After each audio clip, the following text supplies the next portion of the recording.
زندگی میں توازن کیسے قائم کیا جائے؟ یہ ایک ایسا سوال ہے جس کا جواب ہم سبھی تلاش کر رہے ہیں۔ آج ہم قرآن کی صرف ایک آیت میں چھپی گہری رہنمائی پر نظر ڈالیں گے، جو ہمیں ایک بھرپور اور متوازن زندگی گزارنے کا ایک مکمل نقشہ دیتی ہے۔ تو آئیے اس میں گہرائی سے اترتے ہیں۔ یہ ہے سورت الجمعہ کی آیت نمبر 10۔ پھر جب نماز ہو چکے تو زمین میں پھیل جاؤ اور اللہ کا فضل تلاش کرو اور اللہ کو بہت یاد کرو، اس امید پر کہ فلاح پاؤ۔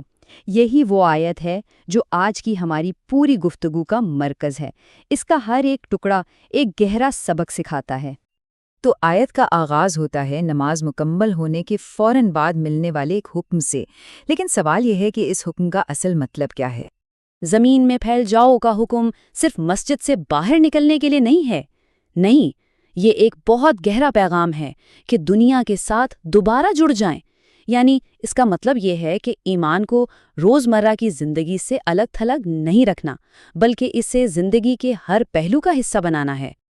ٹھیک ہے، تو ہمیں پھیل جانے کا حکم تو مل گیا، لیکن آخر کس مقصد کے لیے؟ آیت خود ہی بتاتی ہے، اللہ کا فضل تلاش کرو، اور یہیں سے ہمارا مرکزی سوال پیدا ہوتا ہے۔ تو یہ اللہ کا فضل آخر ہے کیا؟ کیا اس کا مطلب صرف دولت یا مادی چیزیں ہیں؟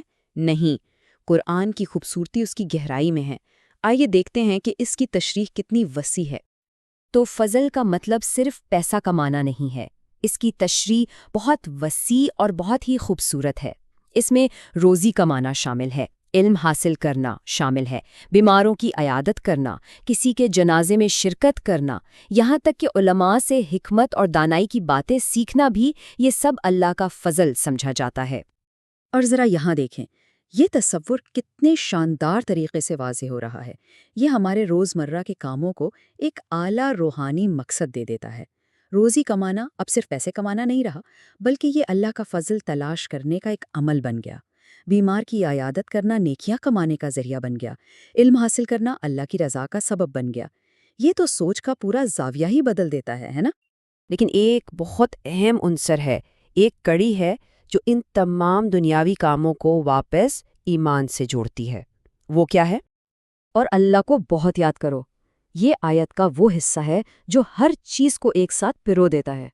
یہ کوئی عام سی بات نہیں ہے، یہ ایک بنیادی شرط ہے۔ تو اصل نقطہ یہ ہے کہ اللہ کا ذکر ہی وہ اصول ہے جو ہمارے کام اور خدمت کو عبادت میں بدل دیتا ہے۔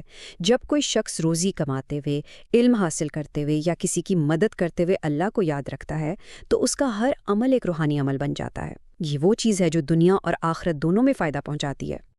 چلیں اب آیت کے آخری حصے کی طرف بڑھتے ہیں اور دیکھتے ہیں کہ یہ متوازن سوچ ہمیں کس نتیجے پر پہنچاتی ہے۔